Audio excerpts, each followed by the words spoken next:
Hi, my name is Lori Doran, and I'll be your child's math teacher this year.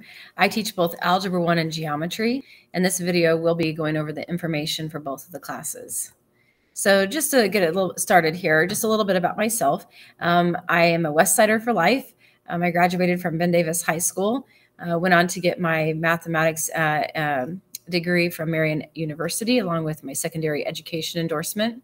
I graduated from Butler with my Master's of Science in Educational Administration. And I'm proud to say that I have been adopted as a spark plug. This is my 23rd year here at Speedway Schools, 5th year here at the high school, and previous to that, 18 years at the junior high. I love my family, as you can see in the picture there. I am a mom of 2 teenage daughters, a 19-year-old and a 16-year-old.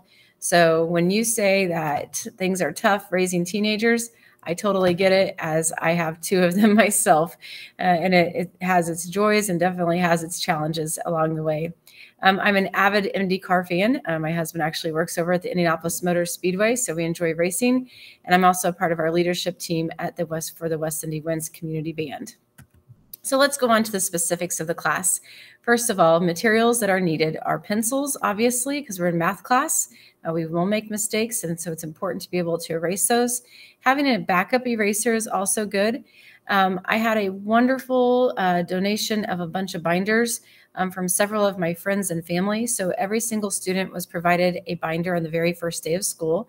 This binder should only be used for my class, as we will be taking fill-in-the-blank notes as the school year goes on. And so I like them to be organized with the notes in the middle section. Loose leaf paper is provided by the school. And then I have enough extra textbooks that students may keep their textbook at home or in their locker, and they don't have to take it back and forth from their locker to the classroom. So if they just want to keep that textbook at home, that might be helpful to have that as a resource. And then all students were provided a scientific calculator at the beginning of the year. The grading scale is here on the screen. This is the grading scale that has been adopted by our school system, so it's the same in every class.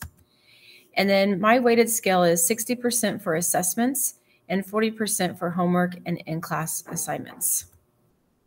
My homework policy is that students will receive homework pretty much every day, about 4 out of the 5 days of the week, and it will be due the next class period. I try to give students a few minutes in class to get started so that I can make at least one lap around the classroom to see if students have any questions before class is dismissed. The homework is not too lengthy. I just like to give a few problems to check for understanding the next day to see where we're at and see what I need to go back and reteach and assist with. If a student does not have their homework finished, then they will be assigned to study tables on Tuesdays and Thursdays. That is from 3:25 until 4:15 after school. Once a student has their work completed, then they can turn that in and leave study tables. Please note that I am in charge of the study tables program. So if a student is not assigned but would just like a place to go do some work and get some questions answered, I'm always in the library every Tuesday and Thursday to assist students with homework.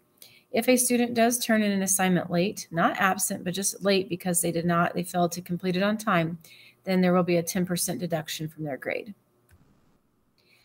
If a student misses class, which obviously in this time of COVID, we do have students missing class because of quarantine reasons, I do have everything uploaded on Google Classroom. All of my notes, homework, and sometimes videos are posted on there every single day.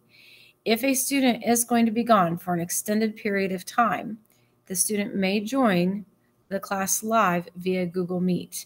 That does take a little bit for me to set up on my end of things, so the student will need to email me before 8:30 a.m. just to let me know that they want to join, and then I'll get that set up for them during their class period. If they miss a quiz or test, they will need to make that up during a time that works for both of us. Usually that's going to be on Tuesdays or Thursdays after school in the library. The best way to communicate with me is via email. My prep period is first period from about 8 o'clock to 9 o'clock in the morning. So if you do need to give a phone call, that would be the best time to reach me. But after 9 o'clock a.m., then I'm busy teaching the rest of the day. But I can periodically check my emails throughout the day if needed. I really appreciate you attending the virtual open house. If you have any questions, please feel free to ask, and I'd be happy to help you. Have a wonderful day.